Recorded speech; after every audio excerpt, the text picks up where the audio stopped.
ஓம் சக்தி. சக்தி பாரதி அம்மா உங்களிடையே பேசுகின்றேன். இன்று வெள்ளிக்கிழமை அம்மாவிற்கு அபிஷேகம் செய்து மகாலட்சுமி அலங்காரங்கள் செய்து அன்னை அதரவணகாளி பிரத்திகா தேவிக்கு அபிஷேக அலங்காரங்கள், ராகால பூஜை. இந்த ராகால பூஜை பார்த்திங்கன்னா ரொம்ப சிறப்பு வாய்ந்தது. அது மட்டும் இல்லாத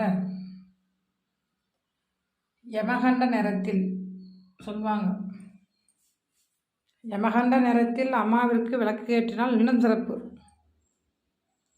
ராகு காலம்,